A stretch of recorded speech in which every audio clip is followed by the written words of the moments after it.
I reached a point in my life when I was just in an extreme low, right? I was in a really dark place. I thought I had the relationship, it didn't work. I did it. I did it by the book. I did it in that manipulative alpha male way that I've been told to do it, right? And I Mm. did the single life, and I also did that in the alpha male way that I've been told to do it. And neither of those made me happy. Neither of those filled this empty void within me that kept saying that I'm not good enough. And that is when I realized that I had to dig deeper.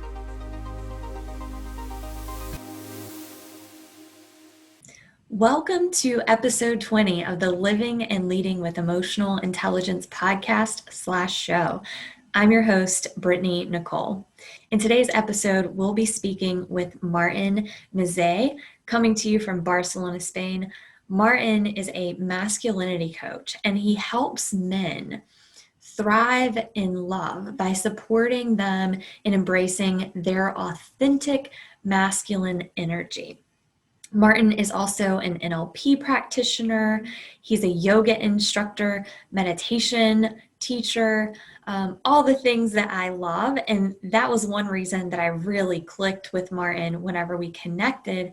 I just loved his holistic approach and how he applies compassion and emotional intelligence and all of these things that we speak about on the Living and Leading with Emotional Intelligence podcast. You can find all the information about how to connect with Martin in the show notes below. So definitely check him out if you are a male that is struggling with relationships and being comfortable with your authentic self. All right, without further ado, here is Martin Mezei. All right, Okay. well, thank you, Martin, for joining me. I'm so excited to have you.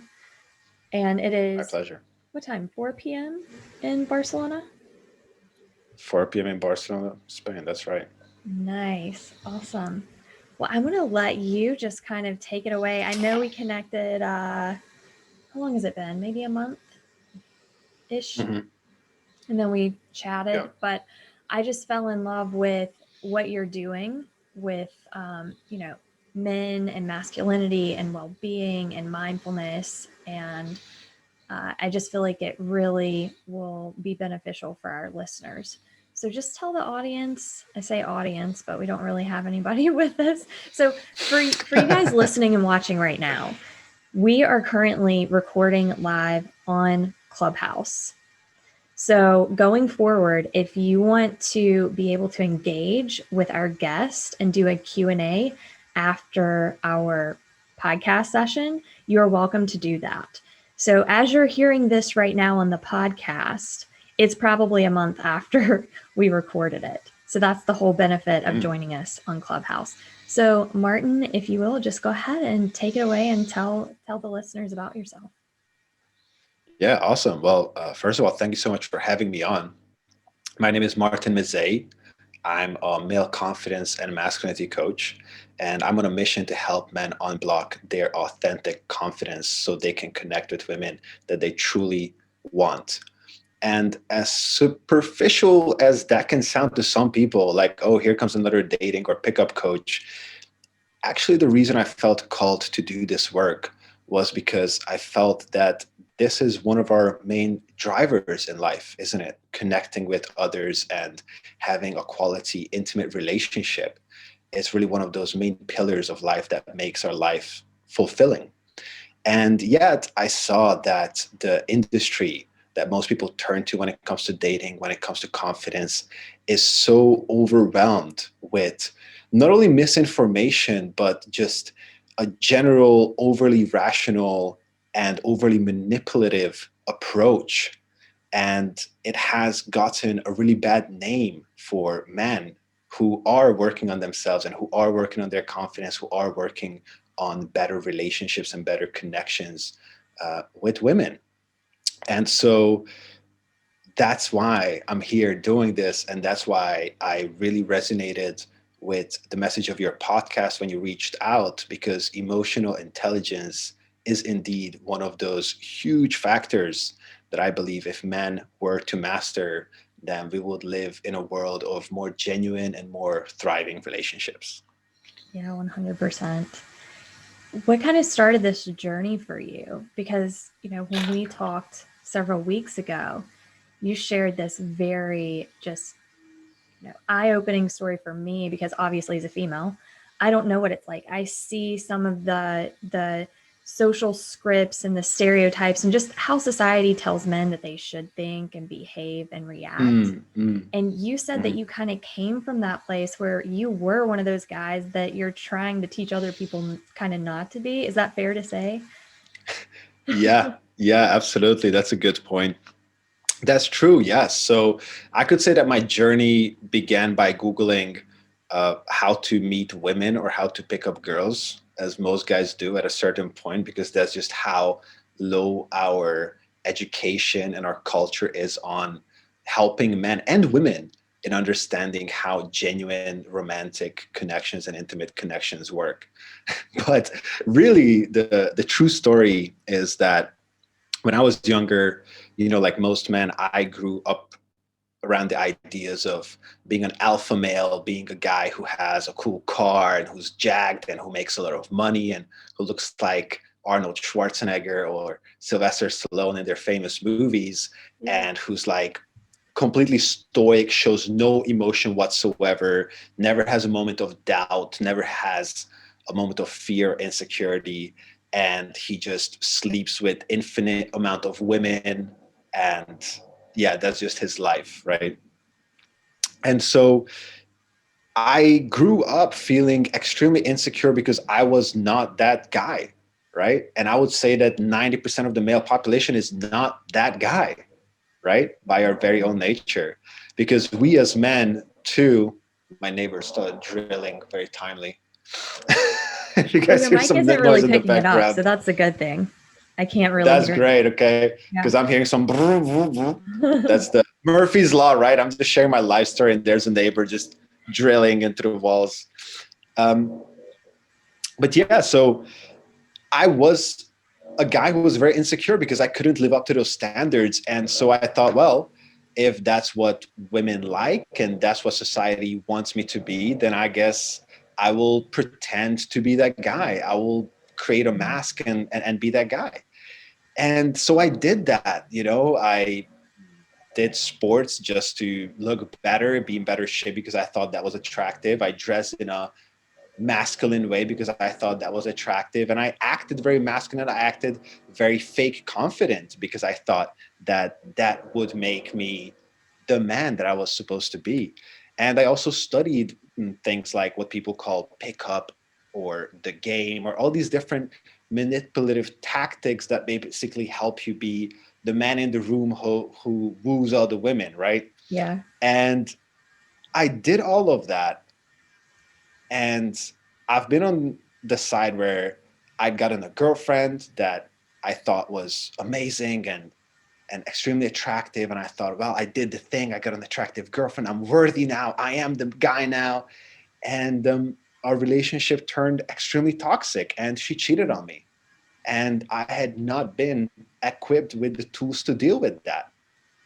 And so I did what many other guys do, and I started just pursuing casual relationships, casual quick connections with women just as much as possible throughout years, because then I thought, well, that's what an alpha male does, right? That's what a man does. That's what makes you happy. That's what makes you fulfilled. And I did that for years. And yet again, I felt extremely let down, empty, and disappointed because neither of those things, neither the relationship that failed and turned toxic, and neither that single bachelor life that is apparently so cool and so fulfilling, was truly fulfilling for me. And I reached a point in my life when I was just in an extreme low, right? I was in a really dark place. I thought I had the relationship, it didn't work. I did it. I did it by the book. I did it in that manipulative alpha male way that I've been told to do it, right? And I Mm. did the single life, and I also did that in the alpha male way that I've been told to do it. And neither of those made me happy. Neither of those filled this empty void within me that kept saying that I'm not good enough. And that is when I realized that I had to dig deeper, right? I spent many days, weeks, even months at home feeling depressed and anxious about the future and wondering whether I'll ever find a truly fulfilling relationship. But then I looked around myself and I saw guys, I saw men in my world, in my reality, who were not perfect, right? They had their flaws, and they were definitely not the classic alpha male either. And yet they had incredible relationships that I envied with women that I was very good friends with and that I really, really admired. And I thought, man, so is it possible that everything that society and media has been telling me is false? Is it possible that what these online influencers and different coaches and figures have been telling me is also false? Is it possible that I can just be the authentic me? I can just unlearn all this BS that I've been told and actually have genuine connections. Well, there was only one way to find out. And that's when I really went deeper into my journey with mindfulness, my journey with meditation, with spirituality, and in that sense, true authenticity. And that journey was not about learning more. That journey was not about consuming more information or learning another trick to do with a woman when you meet her, or another like party thing that you do to become the center of attention, or a kind of text you send after a date. It was simply a journey of letting go and unlearning and accepting myself as I truly am. And in that sense, unblocking my natural confidence that I had within me already. And it led me to a very important, very key realization, which is that we are all born naturally confident. As a child, you learn to walk without having a doubt whether you will be able to do it, right? You just take a step and then you fall down and you take another step and you keep trying until it happens. And when you're hungry, you will cry out for food until you get food. You're not wondering, oh my God, am I worthy of food? What kind of trick do I have to apply to get food? Right? I'm hungry. Give me food. That's Right? so You will go up true. to kids in the playground and say, will you be my friend? Will you be my girlfriend? I want to meet you. You're cool. Right? And well, long story short, after this realization, and all in all, about 4 or 5 years of that sort of self-realization journey, and having had 3 teachers and mentors in my life that had a huge impact on me, I got to the point where I realized that there's many men in life who are in the same position as I was in when I was suffering, when I was in that dark place, when I Yeah. was confused, when I didn't know what, if it was even possible to find what I was looking for. And I realized that I'll be doing those men and their potential girlfriends and wives and future children a disservice if I wasn't sharing this. And I realized I'll be doing myself a disservice as well if I wasn't sharing this, because it is my life's calling. And that's how I started my coaching business, Mindful Masculinity Coaching, which, as the name says, is all about unleashing your already naturally existing masculine self, but in a way that's authentic, that's present, that's mindful. Wow, that's some powerful stuff right there. And as you're speaking, like all these things are going through my head. Like, I want to get your input on so many things. So I'm going to take it one little Mm, bite at a time. The first sure. question that I have for you is, first off, why do you think, because this isn't just with men, this is with our society in general, telling us this is what's acceptable, this is how you should act. And if you have to fake it, then do it, right? Yeah. And yet they press this authenticity, like people value authentic personalities and people being candid about their life, yet even authenticity is becoming fabricated these days. And this has been a common conversation in several of the past episodes of the podcast, is authenticity and genuine authenticity versus fabricated authenticity, because people find things that work and then they try to um, mimic that, right? So Yeah. I Mhm. guess the question that I want to start with is, why do you think our society has been structured this way to begin with? Yeah.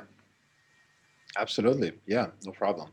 Well, First of all, I just want to say that I think the narrative is not as black and white as our minds would like to initially understand, right? Yeah. And that's one of the reasons. First of all, I speak to mostly straight men, right? Because a lot of people ask about confidence and masculinity. They're not only for men, they're for, women might be wanting to embody those qualities as well. And not only for straight men, right? Men who are wherever they are on the scale of sexuality might want to embody that too. And that's one of the reasons that I just share what I've learned from my personal journey, focused on a group of people that I know I can truly relate to, because the noise, the social conditioning and noise that surrounds us is so much, so overwhelming and so complex that if I was to address multiple groups at the same time, it would just get crazy, right? Yeah. And so that's why I can say that I can speak for, men who are straight and from the Western world who've had these experiences, right? There's multiple narratives even for us. There's a narrative from like Disney movies and different media that says be nice and be accommodating and be flexible and be a gentleman. And most guys' journeys start with trying to be that, and they feel extremely disappointed when they realize that's not an authentic manifestation of themselves. That's a mask that they put on with an agenda to seek validation, to seek success with women, to seek social recognition, right? And usually what happens is that they go over into the other extreme where they say, okay, you guys didn't like me when I was nice. You guys didn't like me when I was a gentleman. Okay, cool. Mm, Well, let me go over here and be the right. red pill, mean alpha male, right? Right. Yeah. And neither of those extremes will truly work. As always, there's this golden middle path that embodies both of those things, both the yin and the yang in those, right? And I would like to say that the reason there's so much noise and so much in this world is because our mind always wants a simple, rational explanation, Yes. right? The mind wants to go, well, if I'm just nice, I will get the girl, right? Yeah. And then you try to put that to the test. Turns out, no, you don't. You get embarrassed, you get your heart broken, you experience pain, you experience rejection. But because you're still thinking rationally, right? You're running on that rational story. Oh, rejection is bad, pain is bad, heartbreak is bad. Let me find another path. And you rationally go onto the other side. And I think, you tell me what you think about this, because I know this is a topic familiar with you. We are not taught the emotional intelligence to accept that experimenting with both of these extremes and everything in between, Hmm. and the results that come from those, are simply a part of our human experience. Yeah. And our human experience, with its entire scale of emotions, all the way from joy and pleasure and excitement and curiosity and playfulness, and going over to disappointment, fear, shame, guilt, embarrassment. These are all crucial parts of our life. There's no emotion that will be left out of our life. And each one that we experience, we should be open to, and we should take it in and value it for what it is. Hmm. That's what we are not taught. And that's why people try to avoid those emotions in one way or Yeah. another and end up with these overly simplified rational narratives. Wow. Yeah. I couldn't agree more. And you kind of triggered something like a memory from high school. There was this guy in high school who was just the nicest, sweetest guy. He was very attracted to me, but I wasn't attracted to him because in Mm-hmm. my eyes, he was too nice. He Yeah. was, willing to do anything and everything for me. I remember Mm. when it was freezing outside, he took off his coat and gave it to me, and he walked around without a coat that entire day to give it to me. And like, Mm-hmm. why would I not be attracted to that? Right? Because that kind of goes Mm-hmm. back Mm-hmm. to the whole, I guess, Prince Charming in a sense of just doing any and everything, right? Treating me like a princess. Yeah. yet I wasn't attracted to him. I ended up Right. with the guy who was kind of the badass, right, of the Hmm. school, and that was harder to get. And it was kind of this Yep. game. And I Yeah. ended up with this guy for years. I was with him, ended up marrying him at 21, only to get a divorce Mm. 2 years later because the entire relationship, he was hitting on other women and girls in high school. Mm. And I Mm. just kept arguing with him about, I better never catch you again. I better never catch you again. And it was just, why? Why are Hmm. women attracted, and not all women, obviously, but and I'm definitely not anymore. I mean, my husband now is more of that sweet boy that would give me his coat, right? But I think that speaks to an insecurity on my level at that time, Mm. Mm. Mm. where maybe, I don't know, at a subconscious level, I didn't feel like I was worthy of a good guy. Mm. It, Right. it makes me wonder, Hmm. Hmm. why was I attracted to someone who didn't show that same compassion and care for me when there were, Yeah. and it wasn't just that one boy, there was someone else the same way. And I was just never Right. attracted to that. Yeah. Do you think that plays into an insecurity, or do you think, and it could be a combination of both, right? It could be a combination of that Mm. and the Mm. fact that as girls, we're kind of also given that bad boy, like in movies, like everybody's attracted to the jock, the bad boy, the Mm. one that Hmm. it's Hmm. kind of like a game. Everybody wants him, but we got him kind of thing. I don't know. Yeah. It's making me think now. It's a great question, and a lot of authors and influencers in the Menosphere have embarked on the journey of decoding that, like what is really happening there. By the way, I And have I to don't just want to say I speak love on. Manosphere. I just have to throw that out there. I've never heard that before. Sorry. Go ahead. You haven't Continue. heard that before? No, I've Well, never heard that welcome. before. As soon as you speak to me, you've entered the Menosphere officially.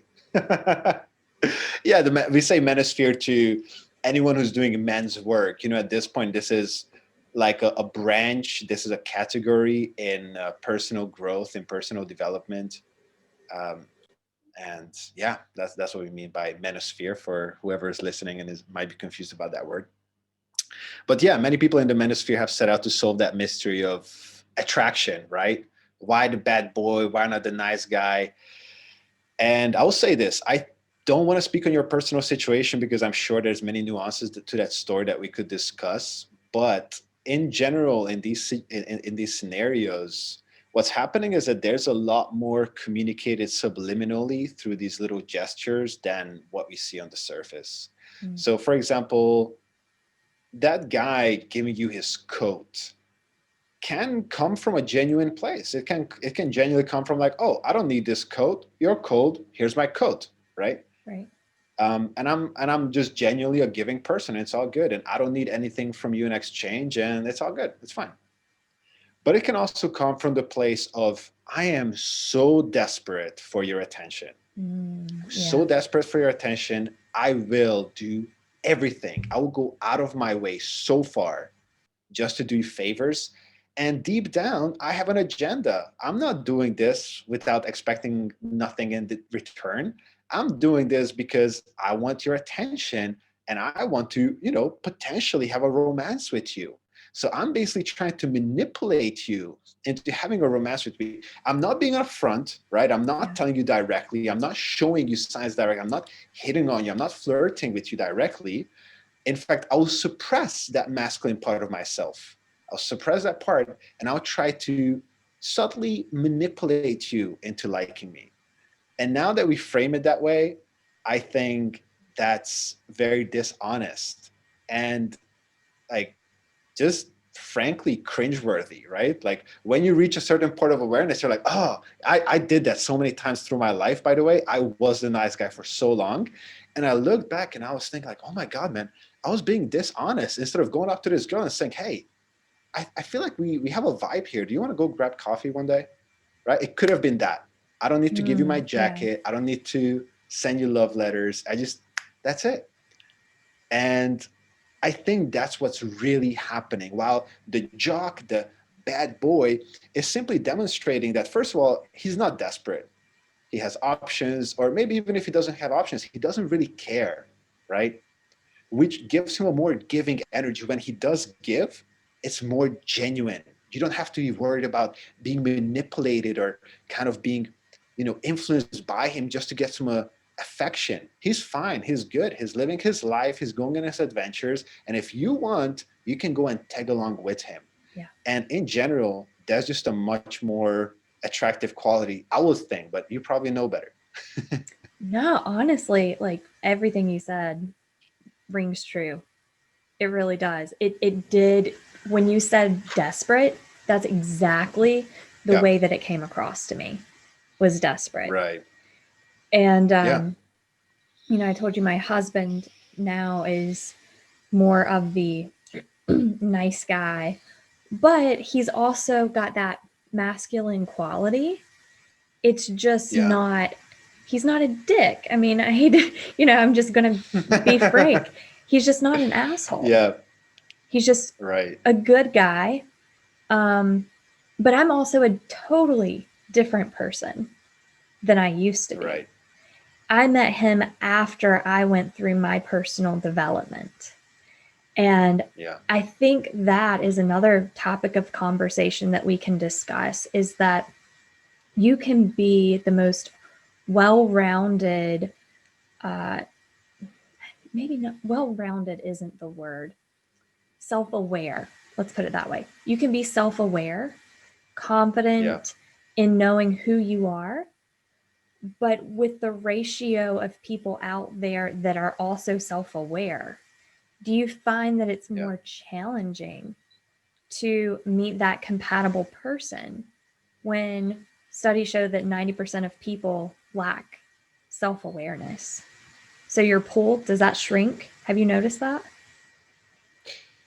Well, 90% of people where, in which country, in what level of education, in which locations, right? I feel Yeah, like it's that's so much more true. nuanced than that. So Yeah. much more nuanced than that. I think I get where you're coming from completely because some of my background in coaching is in NLP. And in Mm-hmm. NLP, they love to throw out numbers out there. Man, how many online workshops have I done where people are like, 97% of the population doesn't know this? And I'm like, which population? Like the Which world population? population? Yeah. Like the 7 billion people on planet Earth? Because yeah, the Vietnamese rice farmers are not going to know this, right? The cow herds in India are not going to know this. And there's literally millions and tens of millions of them, right? Or are we talking about the population of the US, the Western world? Like these things, I think personally, are just more little thought structures we like to put into our rational narratives. Mm-hmm. Here's what I live by. We create our own reality via our beliefs. There is a total abundance for one person, who we are, an individual living in this world, especially the Western world, with the internet and with the amazing systems that we have in place. There's an abundance of shitty people. There's an abundance of mediocre people, and there's an abundance of quality people across everything, professional life, personal life, whatever you want to think of, right? Yeah. And if you believe that, I hear this from guys all the time. Oh my God, women nowadays, they're so hard to date. The dating apps ruined it. You having to pay for dates ruined it. Feminism ruined it, whatever, right? And then I hear the same from girls, like, yeah, you cannot date guys nowadays because nobody wants to commit. They just want to sleep around. This ruined it or that ruined it. And then it's really good to observe what were that person's beliefs before they had that experience, right? Mm-hmm. Were they like innocent, going into some sort of an experience, expecting to have a person be really nice to them and, spend a night with them and kiss them and like nurture them emotionally and spiritually and just be their companion, and that person turned out to be a dickhead. And then suddenly they were very disappointed and said, everyone sucks, dating sucks, whatever, right? Yeah. That, in my personal view, and I will tell anyone this who is a part of my Facebook community or who listens to my live videos or anything like that, I'll tell them, look, this is a childish view to have in life.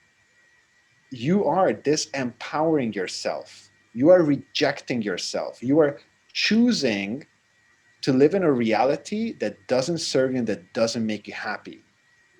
And I'm not saying it's childish because I'm trying to offend people. Right. I say that because I believe that we as adults, as individuals, have the power to be the creators of our reality and not the victims. Yeah. And if you catch yourself in a narrative where you're victimizing yourself in your reality and you say, oh, dating sucks, blah, blah, blah, then you need a fucking wake up call. And if you're listening to this, I might be your wake up call right now, that it's time for you to step into the role of the creator of your reality.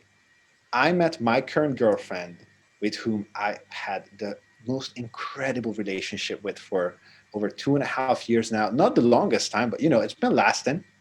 Yeah. And I met her when I was unemployed, recovering from a knee injury, limping, right? Living on unemployed benefits in a dark little room in the middle of Barcelona's one of like our most ghetto neighborhoods, right? Yeah. And here's this incredible looking, beautiful woman, and she became my girlfriend.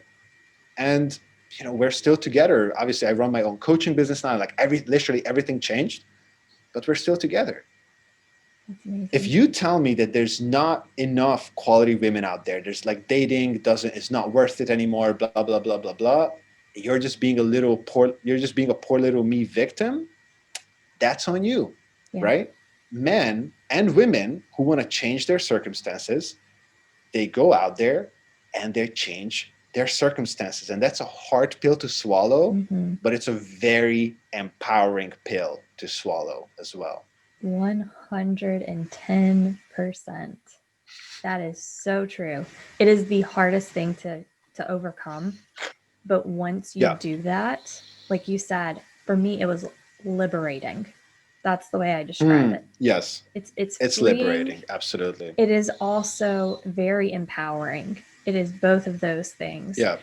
And I have found, and this isn't just with relationships, this is with every facet of life.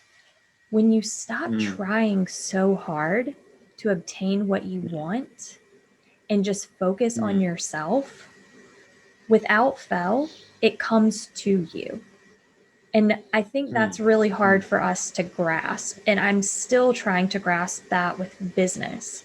But I noticed that when I Yeah. worry about getting clients, when I worry about, or when I used to worry about finding a relationship, because my last relationship ended when I want to say 28. And I was thinking, oh my God, am I going to find someone in time to get married before 30 and have kids? Yeah. Because with us women, if we want to have children, we've got a clock that's ticking.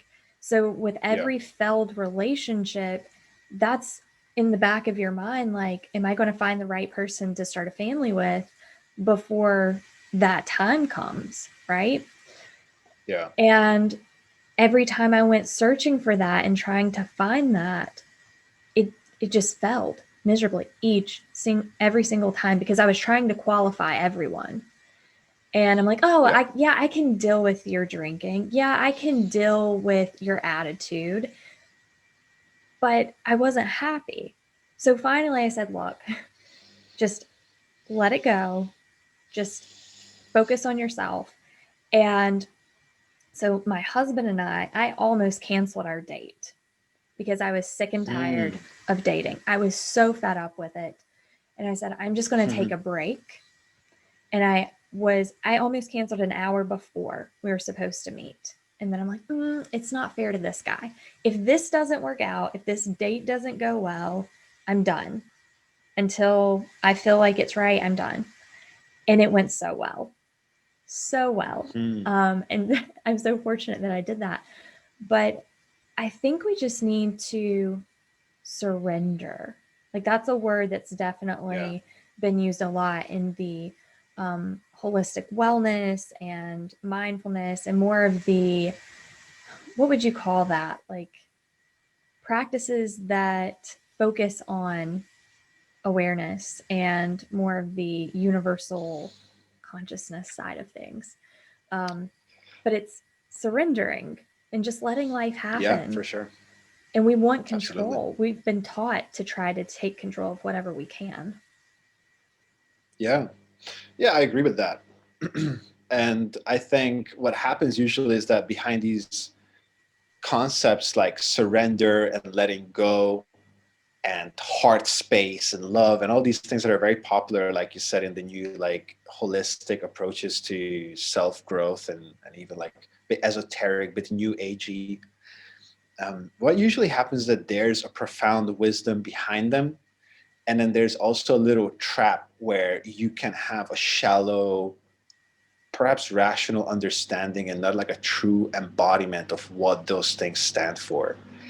And my personal my personal feeling, understanding of what surrendering really means is that failing is not bad, right? Right. Not having the things you want is not bad, because ultimately you truly have no control whether you'll find a man that you will marry, whether you will have children before 30, whether you will build a business that you truly want to build. There's some elements that you can control, but there's others that you cannot. Right. And so how do we go about this? What do we do then, right? It's a Yeah. great question. And the answer that I found through my spiritual journey was that the only thing that you have to let go of is attachment to outcome. That's really it. Yeah. You're 100%. Mm-hmm. yeah, you're entitled to the joy of your labor. This is right now. I'm quoting the Bhagavad Gita, by the way. You are entitled to the joy of your labor, but you are not entitled to the fruit of your labor. Again, hard pill to swallow, very freeing, very empowering pill to swallow. Because if you start approaching life like this, if you truly do some work on yourself and you let go of the idea that you need to have a 10 out of 10 husband or girlfriend or whatever that you're looking for, um, and you focus on what is the joy of exploring relationships, right? What is it that I can truly enjoy about connecting with other people, Mm-hmm. right? Mm-hmm. And when you really experience that and you let go of the outcome, life is a paradox. Chances are that you will meet that person. And here's why. When you're acting out of a place of fear, and fear and attachment are almost the same thing, right? Like I'm attached because if this doesn't go right, then I'm not okay. Then I'm not worthy. Then life is not worth living. Then I'm a shame. I'm whatever. Right. That attachment and that fear, as long as you're acting from that space, it will soak into every single other area of your life, right? When you talk to men, they will feel it. When you talk to women, they will feel it. When you talk to someone regarding a business opportunity, they will feel it. You will feel it all the time. And when you let go of the attachment and above everything else, you heal that part of yourself that's telling you you're not okay if you don't have this, and just start coming from a place of love. Things are okay. I will be okay. And I have this incredible opportunity in life to explore, to discover, to connect with others, and to just experience and see what happens. Yeah. That's where life becomes magic. Oh, I love this. This is probably one of my favorite recordings of this podcast because I feel like oftentimes I talk about the same thing. I mean, my guests are amazing. Don't get me wrong. Like, I love my guest, but I think it kind of goes on the same path of discussion. So I love that we're kind of taking a totally different route to this and talking about masculinity and not just that, but more of the spiritual aspect of well being, right? And a lot of people confuse spirituality with religion, and that's not always the case, right? You can be spiritual and religious, but you don't have to be necessarily. But I also know people, and you're talking about you have to be very careful when you talk about surrendering. I know people who read a lot of self-help books, a lot of spiritual books, and they create this vision board and then just sit there and expect what they want to just fall into their lap. And so, like you were saying, detaching from the outcome, but we still have to be active. We still have to go after what we want in a certain way, right? Like if I just wanted clients to fall in my lap, I can't just sit there and wait for that to happen. I have to be active. But I don't need to stress about when it's going to happen, how it's going to happen, who's going to come to me. And I think that's an important distinction. Do you see that as well, where people take this information and kind of warp it to fit, what they assume is the right narrative? I don't know if that's a terrible way to put that, but do you see where I'm going with that? Yeah, kind of. Yeah. Well, look, I think that people take everything to and warp everything to fit their narrative, right? So I've encountered a lot of kind of like spiritual bypassing in dating as well. You know, guys will be like, oh, but the women I meet, they're just like such low vibration. They're in like a lower consciousness. And like, I'm like, bro, excuse me, you're being spiritual and then you're labeling other human beings as lower consciousness. That's pretty, I mean, that to me just sounds like a superiority complex, right? That just sounds like Yeah. you're using a spiritual packaging to label things differently, and again being that victim mindset, and that can happen with literally Yeah. anything. Yeah. And so I think I like to keep things simple, you know, and I think a very simple way to look at both life and relationships is to just be looking for matches, right? You're looking for, or you set the intention of finding friends who are a good match for you, or finding a partner who is a good match for you. And if someone doesn't really gel with you, you're not going to say, oh, they're lower consciousness or lower vibration or they're bad people, or you're not going to pass all kinds of judgment on them. You're just going to realize, oh, okay, well, we were not a match, we were not a good fit, and that's fine. And that goes for relationships, and that goes for business. And you know, in my coaching business, I learned this a lot. It goes with prospects and potential clients as well. And sorry if you see me messing around with my headphones, it's because they're having some technical difficulties at the same time. So at some point you might lose me for a second. Yeah. I hear you loud and clear. That's There is good. something. Oh, okay. So talking about, when people aren't a good fit for you, I think Yeah. that so many people feel like if someone's your ex, then you should just despise them, right? And that's not Yes. necessarily the case. I mean, I would say, well, I tried to have relationships with my exes afterwards because there were some great parts to them. It's just we were not Yeah. compatible being in an intimate, committed relationship, like a domestic relationship, because while there were some great parts to them, it just didn't jive 24/7, right? Yeah. So one of my exes I'm still, in communication with, not consistently, right? But if I want to ask something about business, I know he's the person to go to. And so I connect with him. Yeah. And it's also something that I disclose with my husband.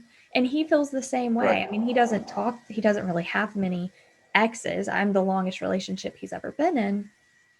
But I think that's what's healthy, is realizing that you don't have to hate people just because you're not with them anymore. There was obviously a Yeah. reason that you were with them to begin with. And sometimes it's not healthy to continue that dialogue with that person, but in other cases it is, and that's okay. Um, and I think that's an unfortunate societal norm that we have, and also a script that we've created, that just because you're an ex, I shouldn't talk to you and you're a bad person, you know? How do you feel about, and you can disclose however much you want, but do you still have some relationships with your exes, or no? Do you feel like it's one of those things that you just cut off? I love your question, and I love how you framed it. So I think when people talk about first to just address what you said before, when people talk badly about their ex, what they're really doing is that they're talking badly about themselves in the past who Mm. chose to be with that person and who chose to stay with that person, right? Again, I believe in personal power. I believe in choice. I believe in responsibility. And yeah, you chose your partner and you chose to stay. Obviously, I'm not speaking for people who are like in extreme abusive relationships, but Right. most of the time, right, if that person is not locking you in the room, you literally chose to stay. Yeah. And it also speaks on your inability to forgive and let go. And so for most men and most women, when you go on a date and that guy or girl talks badly about their ex, huge red flag. Like if that's one of the first things you hear on the first or second date, huge red flag. And when I was going through that with my ex-girlfriend, when she cheated on me, she left to travel for a month and she cheated on me with someone that I'd been like telling her about, like, yo, this guy is hitting on you, this guy's making a move, and she's like, no, it's good, it's okay, we're just friends, it's all okay. She comes back and is like, yeah, I'm sorry I cheated on you with this guy. And and then of course the temptation to just resent her and judge her and hate her is huge. And I'd worked on that for over a year. And what I came to was that, one, I chose to be with her. Like I chose to date someone who, to be really honest, was a very insecure person, right? And insecure people need external validation, and cheating on someone is a form of external validation. Mm. Two, I chose to date her already feeling from the beginning that I could not provide her with enough attention. She wanted more attention than I wanted to give, right? Three, when I saw that she had some toxic patterns and I saw that she was triggering some toxic patterns in me, I chose to stay with her. Yeah. Right? So it was the consequences of my decisions. And after it happened, the biggest challenge was to understand where she was coming from as a young woman, just trying to find her place in the world, trying to find inner peace and fulfillment, and really not knowing how to do that or where to go to get that. And letting go of my judgment towards her and forgiving her. And I did forgive her, right? There was a lot of ugly back and forth, of course, but eventually I forgive her. And we ended on pretty good terms, like exchanging hugs and saying, like, thank you for, we thanked each other for being in each other's lives and for the experience and everything. And so that is a hard decision to make, and it's a very empowering and free decision to make. There seems to be a pattern in this podcast, right? Yeah. And so when people ask, you know is it normal to hate and resent your ex? No, it's not normal to hate or resent anyone, period. Mm-hmm. Right? It's human. It happens. It's an emotional phenomenon that's common. Yes. Is it healthy? No. Does it serve you in any way? No. Like, this really hip hop music seems to have a pattern of this. I listen to a lot of that, to flex on your ex, right? To break up with someone and then you go on and you take revenge on them by, like, yeah, Yeah. screw you, I'm better now. Like, what a terrible place to live in, man. That's what you're thinking about when you're working on yourself, how bad your ex is going to feel about not having you anymore. Do it for yourself. Like, what are you doing, man? That's that's how I feel when I see that, right? So I think, yeah, it happens. It's not healthy. I think the healthiest thing to do is to learn from the experience, Mm-hmm. grow from the experience, accept, forgive, and not even do the forgiveness for them because what they did was okay, but do it for yourself so you don't carry that burden anymore, right? Do it so you don't have to live in that dark box of having to take vengeance by getting ribbed and posting on social media just to show him what they're missing out on, right? Because that's Yeah. just, man, that's a Yeah. terrible burden to carry. That is so true. And when I think back to my first, I was telling you, my high school sweetheart's the one that I married. I think back to that relationship, and Oops. at first it was all his fault. He's the one going and flirting and talking to other girls and seeing other people. And you're right. I knew this. I had that awareness. I chose to stay regardless because of my personal insecurities. Something else that I learned while going through my self-development is how did I aid in pushing him away?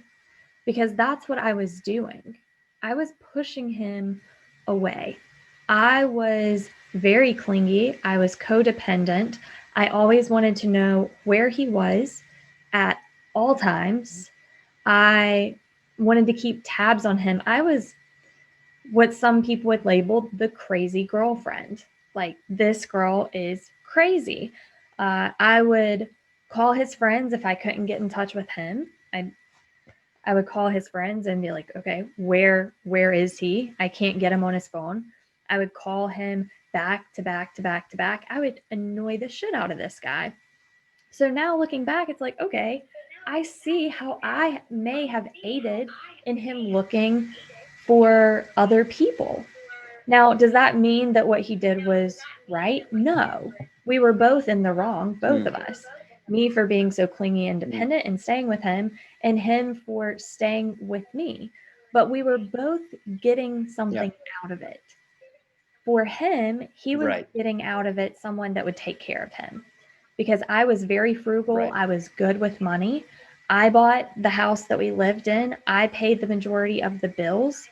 So for him, he had that security of a home and a place to stay, and someone that was kind of like, I don't want to say a sugar mama because I definitely did not have that kind of money, but I had enough money to take care of us for the most part. And Yeah. then for me, I had that stability of like, okay, he's not my ideal dream guy, but I have him, he's there, and he allows me to push him around, to be quite frankly, or be frank, I pushed him around. So Yeah. the whole victim thing, I think, is so key in realizing that a lot of us play that role of the victim.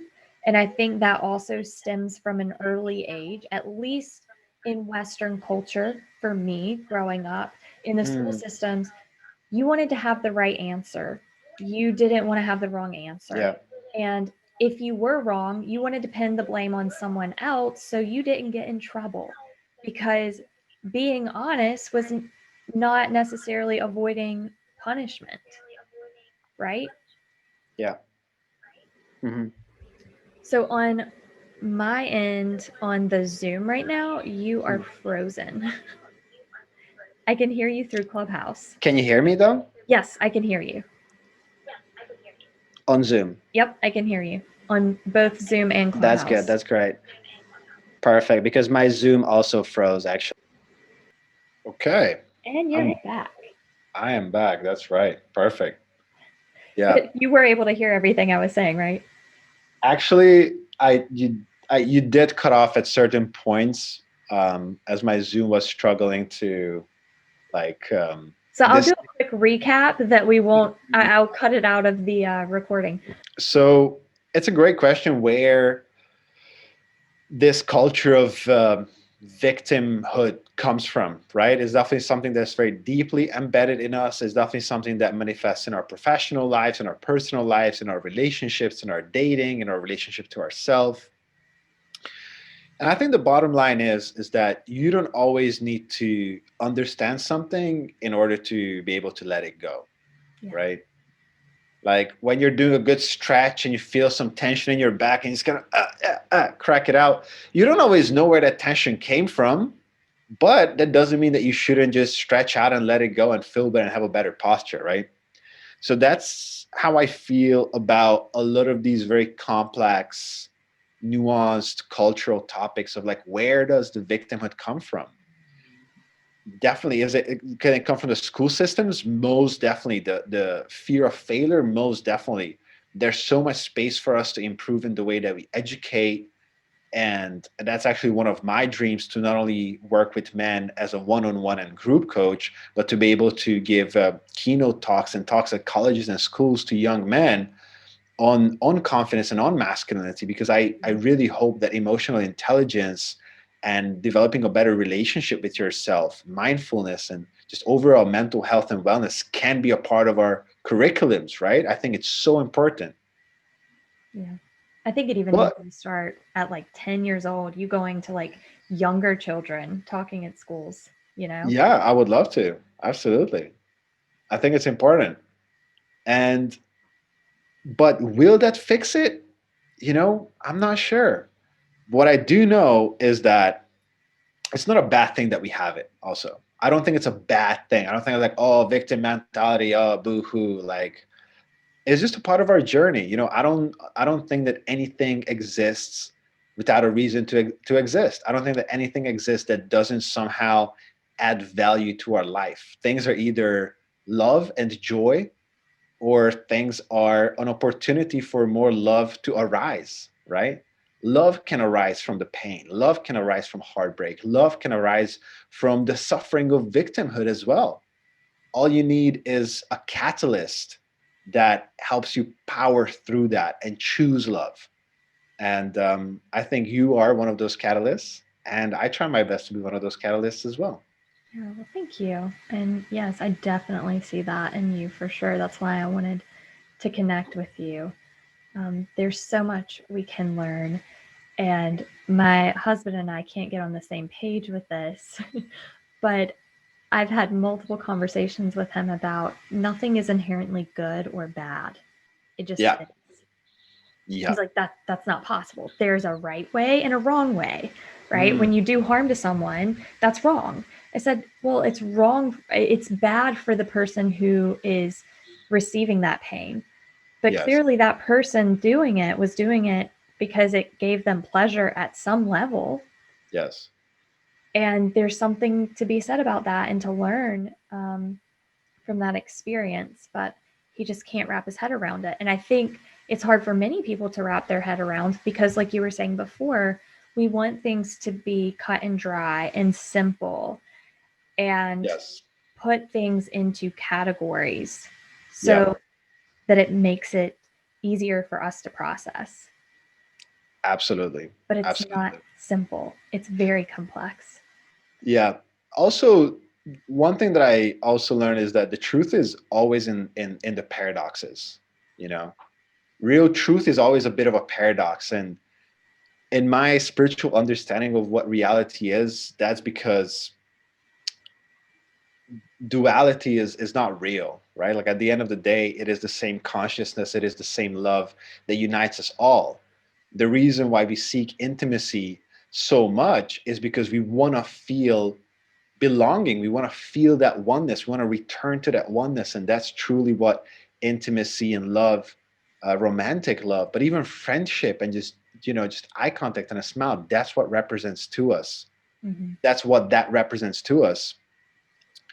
And because our mind was created or is designed to navigate this world of duality, it cannot grasp non-duality in its real nature. Like, non-duality, that true oneness, that true love can only be felt not with your mind but with your heart, Mm-hmm. right? It's a feeling.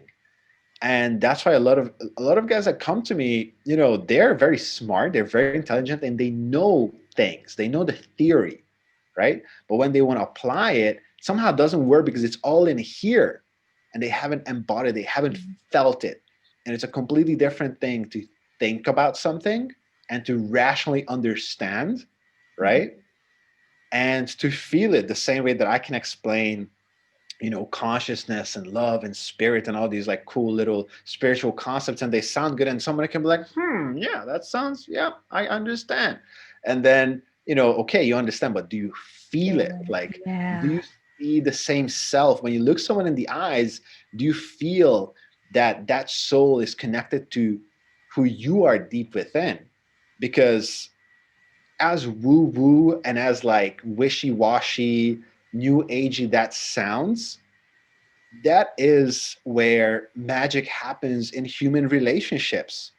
When you can get out of your head and you can get out of thinking, how do I make this person like me? How do I manipulate this person into having sex with me? How do I, frame our relationship in a way that it looks good on me? And I get to dominate and I get to lead and I get to win, which is where a lot of the ex resentment stuff comes from. I need to win. We Yeah. broke up, but I win, right? Right. It comes from the fact that you forget that you and that person, you are one at Connected. the end of Yeah. the day. And that separation is an illusion. Mm-hmm. And that is really that is the core of what I teach. And some guys come into my work with a few doubts regarding that, right? Because they're very rational, like your husband. They're like, okay, but like where's the proof? How do I see it? How do I, get to it? And after like the first month of working together, they always come back and say, I get it. I feel it now. I've experienced it. I got out of my head. I was present. I wasn't thinking about it. I felt it. And there's no doubt about it. Yeah. When you're talking about the light and the dark, they work together, right? They're Mm-hmm. one thing. Yeah. I can't remember where I heard this, but I love this Mm-hmm. saying. The shadow, or let's see, the shadow rest. Oh, now I can't remember it. When you were talking, I thought about it. But it was like the darkness rests in the shadow of the light. Right. Yeah. Yeah. One cannot exist without the other. Absolutely. Yeah. Yeah, they Yeah. coexist. Beautiful stuff. Awesome. Mm-hmm. Martin, it has been a pleasure. Um, I think I could have you on for another few hours. You've got so much to share. I love it. But is there any last words you would like to share with our listeners going forward? Yeah, absolutely. And pleasure is all mine. Thank you so much for having me on. And thanks to everyone tuning in on Clubhouse. And thanks to everyone tuning in on whatever other platforms as well. The message that I want to leave people with here is I know that it's been a very, very tough 2020 and start of 2021 for most of us, right? And more than ever, now we can see the value of human relationships because a lot of us have been either losing our jobs or, our jobs or our vocations have been affected in a minor or major way. And the lockdowns and the restrictions have affected our social lives in a major way. And it's really easy to once again fall into that victimhood and think that now my chance at dating or my chance at a healthy relationship or a social life where I get to be my authentic, confident self is gone. But I encourage everyone to look at this past year and the coming year as one of the biggest opportunities to be part of something historic and have the opportunity to look back in a few years' time and feel that I actually took advantage of that time as an opportunity to grow as an individual, to take steps on my self realization journey, and in the face of all odds, still take action that served me on my path as an individual. And yeah, I hope that this podcast has helped all the listeners do even just a little bit of that today. That's what it takes. Just the small things add up, right? And that's a wonderful note to add on. Absolutely. Well, Martin, again, thank you so much. Thank you, Brittney-Nichole.